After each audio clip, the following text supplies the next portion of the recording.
Welcome to GK facts current में स्वागत है आप सभी का आपके अपने यूट्यूब चैनल जीके फैक्ट्स में करंट में। देखिए, अभी जो है सुप्रीम कोर्ट के द्वारा एक आदेश जारी हुआ था। आदेश में सुप्रीम कोर्ट ने क्या कहा था? सुप्रीम कोर्ट का कहना था कि जो भारतीय सेक्स वर्कर्स है उनकी जिंदगी जो है भारतीय जो सुप्रीम कोर्ट है उसके द्वारा बदली गई है। ठीक है, मतलब सुप्रीम कोर्ट के द्वारा ये कहा गया था कि जो भारतीय सेक्स वर्कर्स हैं उनका काम भी एक काम है, उन पर जो है रोक नहीं लगाई जा सकती है। ये जो है सुप्रीम कोर्ट के द्वारा आदेश दिया गया था। ठीक है, अब ये पूरा मामला क्या है आपने देखा होगा, काफी ट्रेंडिंग में इस समय चला हुआ है कि भारतीय सेक्स वर्कर्स पर अब जो है कोई रोक नहीं होगी, है ना। तो किस तरीके से नहीं होगी और इस काम को किस तरीके से एक वर्क बताया गया है, क्या वर्क है या नहीं है, सारे डाउट जानेंगे। और सुप्रीम कोर्ट का पूरा आदेश क्या था उसको भी मैं आपको बताऊंगा, बस वीडियो एंड तक देखिएगा। टॉपिक पेपर के पॉइंट ऑफ व्यू से इंपॉर्टेंट है। एक से लेकर जो है 2 नंबर का क्वेश्चन, ठीक है, 1 या 2 नंबर का क्वेश्चन आपसे एग्जाम में पूछा जाएगा। चलिए स्टार्ट करते हैं। देखिए, सुप्रीम कोर्ट ने अपने एक महत्वपूर्ण आदेश में कहा है कि वेश्यावृत्ति, जो सेक्स वर्कर होते हैं, वेश्यावृत्ति भी एक प्रोफेशन है। ठीक है, इन्होंने क्या कहा है कि भैया जो सेक्स वर्कर वाला जो काम होता है वो भी एक काम है। ऐसे में अपनी मर्जी से पेशा अपनाने वाले सेक्स वर्कर्स को सामान्य जीवन जीने का हक है। देखिए, होता क्या है हमारे समाज में, अगर मैं बात करूं सेक्स वर्कर्स की या फिर बात करूं किन्नरों की, ठीक है, इन लोगों को जो समाज में दर्जा दिया जाता है वो लोग आप बहुत अच्छे से जानते हैं कि उन्हें किस तरीके का दर्जा दिया जाता है ना। उनको वो दर्जा जो है सरकार नहीं देती है। मतलब भाई संविधान तो देता है लेकिन हमारे जो समाज है वो तरीके का दर्जा नहीं देता। और इस समाज के अंदर पुलिस भी आती है। पुलिस भी किन्नरों से बात करें या फिर सेक्स वर्कर से बात करें, उस ढंग से बात नहीं करती है जितना एक आम व्यक्ति से बात करती है। ठीक है, तो सरकार ने जो है, मतलब सुप्रीम कोर्ट ने जो है वो यही कहा है, अपने आदेश में कहा है कि भैया जो वेश्यावृत्ति भी जो है एक प्रोफेशन है। ठीक है, एक प्रोफेशन है। और ऐसे में अपनी मर्जी से पेशा अपनाने वाले सेक्स वर्कर जो होते हैं उन्हें सामान्य जीवन जीने का हक है। आप ऐसे नहीं बोल सकते, आप उनके साथ कोई भी गंदे ढंग से बात नहीं कर सकते। इसीलिए पुलिस ऐसे लोगों के खिलाफ कानूनी कार्रवाई ना करे। शीर्ष अदालत ने इस मामले को लेकर केंद्र और राज्य सरकार के साथ पुलिस को भी कार्य दिशा निर्देश जारी किए हैं। ठीक है, अभी जो है जो अदालत है उसने इस मामले को केंद्र और राज्य सरकारों के पास जो है भेजा है और पुलिसों को भी जो है अभी दिशा निर्देश जारी कर दिए हैं। ठीक है, ठीक, ये आपको याद रखना है। अब सीधा सा मतलब ये निकलता है कि सुप्रीम कोर्ट जो है ना, सुप्रीम कोर्ट के इस आदेश का मतलब यही है कि भैया जो सेक्स वर्कर्स है उनका काम में साधारण परिस्थितियों में बाधा नहीं डाल सकते हैं। ठीक है, नहीं डालनी चाहिए या नहीं बाधा जो है डाल सकती है। कौन? पुलिस। ठीक है, सुप्रीम कोर्ट ने इस मामले को जो है केंद्र सरकार पर अपना जवाब देने को कहा है और मामला अगले सुनवाई यानी कि 27 जुलाई तक के लिए जो है रोक दिया गया है अभी। ठीक है, क्योंकि ये जो मामला है वो सुप्रीम कोर्ट ने केंद्र सरकार को जो है भेजा है और 27 जुलाई को इसका जो है डिटेल मांगी है कि आखिर में ये क्या है और कैसा नहीं है। ठीक है, ये जो आदेश हमने दिया है उसके बारे में बताना है। तो अगर ये आदेश पास होता है तो फिर पुलिस जो है बिना कार्रवाई के किसी को भी गिरफ्तार नहीं कर पाएगी और उनके खिलाफ कोई भी कानूनी कार्रवाई नहीं करेगी। और जैसे मौलिक अधिकारों में बोला गया कि भैया सबके साथ जो है आपको ढंग से बात करनी है, उसी ढंग से जो है बात करेगी। ठीक है, ये आपको याद रखना है। यहां तक आप लोग अच्छे से समझ गए होंगे। आगे इसमें क्या कहा जा रहा है आगे समझते हैं। देखिए, दुनिया भर में अगर बात करेंगे तो 4.2 करोड़, कितना? 4.2 करोड़ सेक्स वर्कर जो है वो काम करते हैं। ठीक है ना, मतलब पूरे दुनिया के अंदर 4.2 करोड़ सेक्स वर्कर हैं। ठीक है, जिसमें अगर बात करेंगे, ठीक है, तो इसमें जो है एक अनुमान में बताया गया कि भारत के अंदर जो सेक्स वर्करों की जो संख्या है वो करीबन 30 लाख से 1 करोड़ सेक्स वर्कर की है। ठीक है, मतलब भारत के अंदर 30 लाख से लेकर 1 करोड़ जो है सेक्स वर्कर काम करते हैं। इस तरीके का काम को जो है वो अपना काम समझते हैं। बिल्कुल सही बात है, कोई दिक्कत वाली बात नहीं है। उसके बाद नाइजीरिया में आप देख सकते हैं 4.10 लाख। ठीक है, भारत के अंदर करीबन करीबन 6.57 लाख जो है बताया जा रहा है, 1 करोड़ का आंकड़ा इसमें दिया हुआ है। इंडोनेशिया में 2.26 लाख, ब्राजील में 14 लाख सेक्स वर्कर है। ठीक है, और मैक्सिको में 2.40 लाख जो है सेक्स वर्कर अभी कार्य कर रहे हैं, ये आपको याद रखना है। ठीक है, तो एक अनुमान के मुताबिक भारत में 30 लाख से लेकर 1 करोड़ सेक्स वर्कर कार्य कर रहे हैं, ये आपको याद रखना है। इसका डेटा जो है आप याद रखिएगा। ठीक है, अब ठीक हो गया। चलिए आगे समझते हैं। देखिए, टॉप 100 में जो है देश कहाँ वैश्यवृत्ति वैध है और कहाँ अवैध है, इसके बारे में अगर समझेंगे तो भारत, जर्मनी समेत 53 देशों में जो है वैश्यवृत्ति जो है वो वैध है।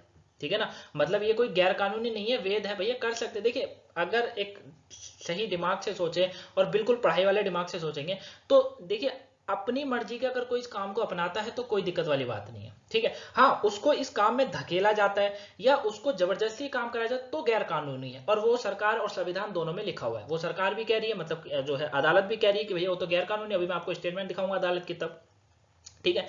लेकिन अगर कोई अपने मर्जी से इस काम को अपनाता है तो कोई दिक्कत वाली बात नहीं भैया, उसने अपना प्रोफेशनल चुना है, उसने अपनी जॉब चुनी है एक तरीके से, ठीक है। और सबको अपनी तरीके से जीवन जीने का और अपनी तरीके से नौकरी करने का अधिकार है हमारे संविधान में। तो क्लियर हो गई ना ये बात, तो ये चीजें हैं। तो भारत, जर्मनी समेत 53 देशों में जो है इसको पूरी तरीके से वैध माना जाता है। वहीं अमेरिका, फ्रांस समेत 12 देश समिति तरीके से जो है इसको जो है वैध माना जाता है। यहाँ पर जो है 12 देश ऐसे हैं जिसमें अमेरिका भी शामिल है, फ्रांस भी है। इसमें जो है 12 देश हैं जिसमें समिति बनाकर जो है इसको समझा जाता है, सही माना जाता है। लेकिन चीन के अंदर, सऊदी समेत 35 देश ऐसे हैं जहां पर इसको अवैध माना जाता है, मतलब इसको जो है गैर कानूनी माना जाता है। और अगर कोई पकड़ा जाता है तो उस पर फिर कार्रवाई सुनाती है यहाँ की सरकार, ठीक है। चीन और सऊदी में इस तरीके का कानून है, ऐसे 35 देश हैं जहां पर है, ठीक है। ये 2 देश आपको याद रखना इंपॉर्टेंट है। क्लियर हो गया। चलिए अब हम लोग बात करते हैं कि सुप्रीम कोर्ट ने अपने इस फैसले में कौन कौन से महत्वपूर्ण दिशा निर्देश जारी करे हैं और किन किन बातों पर फोकस करा है उसको समझते हैं। देखिए हर एक पॉइंट ध्यान से समझिएगा, हर एक पॉइंट जो है आपके पेपर के पॉइंट ऑफ व्यू से काफी इंपॉर्टेंट है। सबसे पहला पॉइंट क्या आता है? सबसे पहला पॉइंट यही आ रहा है कि जो सेक्स वर्कर है, ठीक है, सेक्स वर्कर्स को सहमति से यौन संबंध बनाने के लिए अरेस्ट, दंडित, परेशान या छापेमारी के जरिए पीड़ित नहीं किया जाना चाहिए। ये जो है अदालत ने साफ बोला है कि भैया जो सेक्स वर्कर्स हैं उनकी सहमति है, अगर वो सहमति से हैं दोनों जने, तो यौन संबंध बनाने के लिए उन्हें अरेस्ट, दंडित या परेशान या छापामारी को से पुलिस उनको परेशान नहीं कर सकती है। कोर्ट ने कहा है कि वेश्यालयों में जो होता है, ठीक है, उसमें छापे के दौरान सेक्स वर्कर को अरेस्ट, परेशान नहीं करना चाहिए, जुर्माना नहीं लगाना चाहिए, क्योंकि स्वैच्छिक रूप से सेक्स वर्कर अवैध नहीं है, केवल वैश्यालय चलाना गैर कानूनी है। हाँ, सरकार देखिए यहाँ पर क्या कह रही है कि भैया सेक्स वर्कर अपना काम कर रहे हैं, ठीक है ना, वो आप उसको परेशान नहीं कर सकते क्योंकि अपने दोनों मर्जी से होता है, ठीक है।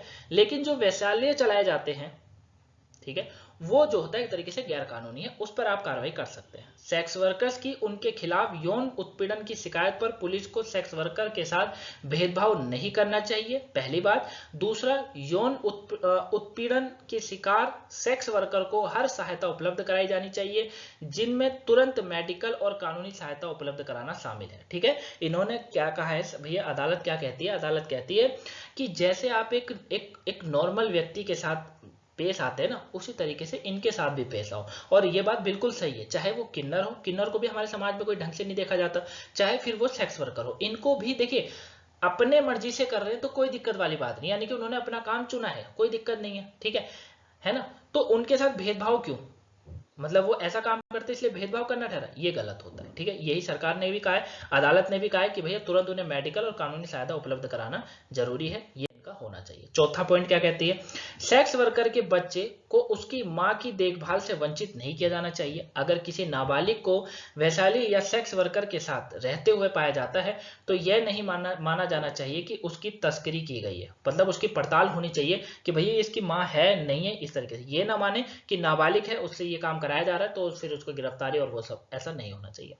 अगर सेक्स वर्कर ये दावा करे कि नाबालिग उसका बेटा बेटी है तो इसे सुनिश्चित करने के लिए टेस्ट कराए जा सकते हैं, ठीक है। अगर दावा सही हुआ तो नाबालिग को जबरदस्ती अलग नहीं करना चाहिए, ये यहाँ पर कहा जा रहा है, क्योंकि ऐसा होने देखने को मिलता है। और अदालत बिल्कुल सही कह रही है कि भैया पहले आप उसकी टेस्ट करो, डीएनए करो, देखो क्या होता है क्या नहीं, उसके बाद जो है अलग करिए, ठीक है।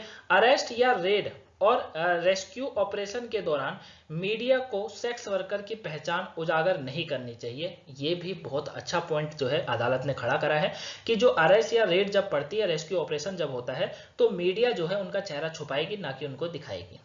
पुलिस को जो है इसके इस्तेमाल को सेक्स वर्कर का अपराध का सबूत नहीं समझना चाहिए, ठीक है ना। मतलब जो यहाँ पर आप पढ़ ही सकते हैं, नाम थोड़ा अजीब है तो आप देख लीजिएगा, ठीक है। तो इसके इस्तेमाल को जो है सेक्स वर्कर के अपराध का सबूत नहीं समझना चाहिए, ये इनकी तरफ से कहा गया है, ठीक है। 8वां पॉइंट बताया गया कि बचाया गया सेक्स वर्कर को कम से कम 2 से 3 सालों के लिए सुधार गृह में भेजा जाना चाहिए, ठीक है। जो बचाए मतलब जिनका जबरदस्ती होता है वहां पर वो बात चल रही है।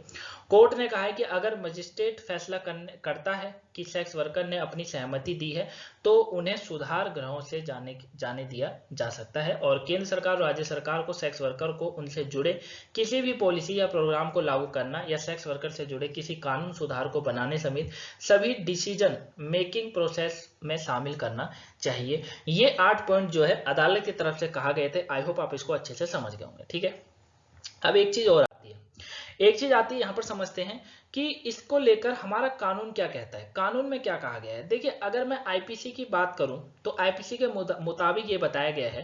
ठीक है, आईपीसी क्या कहती है, आईपीसी क्या होता है, आईपीसी क्या होता है, आईपीसी मतलब इंडियन पिनल कोड। ठीक है, इंडियन पिनल कोड क्या कहता है कि भैया अगर वैश्यवृत्ति अपनी व्यापक अर्थों में अवैध नहीं है, ठीक है, ये अभी मैंने समझाया था कि भैया वैसे तो अवैध नहीं है, हाँ, लेकिन अगर कुछ गलत तरीके से उससे ये काम कराया जाता है तो फिर उस पर जो है कार्रवाई होगी जो ऐसा करा रहा है। ठीक है, ये आपको याद रखना इंपॉर्टेंट है। ठीक है ना, तो आई होप आप इस टॉपिक को अच्छे से समझ गए होंगे। अगर आपका इसके बाद भी कोई डाउट होता है तो उसे कमेंट बॉक्स में कमेंट करके जरूर बताएगा, वहां आंसर मिल जाएगा।